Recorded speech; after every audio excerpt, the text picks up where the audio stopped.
முக்தி அடைவது என்றால் என்ன? பிறப்பு இறப்பு சுழற்சியிலிருந்து வெளியேறுவது என்றால் என்ன?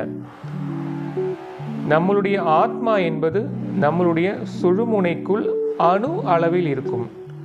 நம் தாயின் வயிற்றில் கருவறையில் இருந்த பொழுது அந்த கருவுக்குள் ஆத்மா என்பது புகுத்தப்படும்.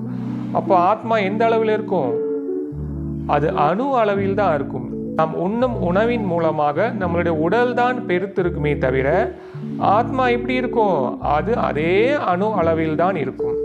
அந்த அணு அளவில் உள்ள ஆத்மாவை எந்த ஒரு மனிதன் தன்னுடைய தியானத்தால், தன்னுடைய இறை நம்பிக்கையால், தன்னுடைய தர்மத்தால் அதை சிறிது சிறிதாக அந்த அணுவினுடைய அந்த ஒளியை, அந்த பிரகாசத்தை அதிகப்படுத்தி கொள்வானோ அந்த மனிதன்தான், அந்த ஆத்மாதான் முக்தி அடைகிறது. அந்த ஆத்மாதான் பிறப்பு இறப்பு என்ற சுழற்சியிலிருந்து விடுபட்டு எங்கிருந்து வந்ததோ, அதாவது இறைவன் அப்படிங்கிற அந்த பேரொளியோடு அந்த பேரம்பலத்திலிருந்து ஒரு சிறிய அளவிலான ஆத்மாதான் நமக்குள் வந்து புகுந்தது.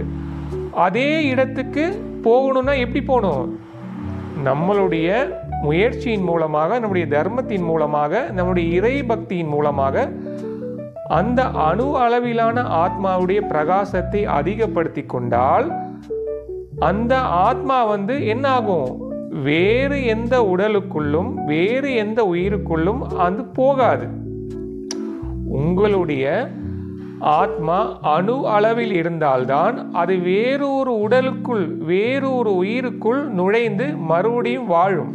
இந்த பிறவியில் நீங்கள் முக்தி அடைந்து விட்டீர்களே ஆனால் உங்களுடைய நற்பண்புகளின் மூலமாக, இறைபக்தியின் மூலமாக அந்த ஆத்மாவின் பிரகாசத்தை நீங்கள் அதிகப்படுத்தி கொண்டீர்களே ஆனால் அது என்ன ஆகும்?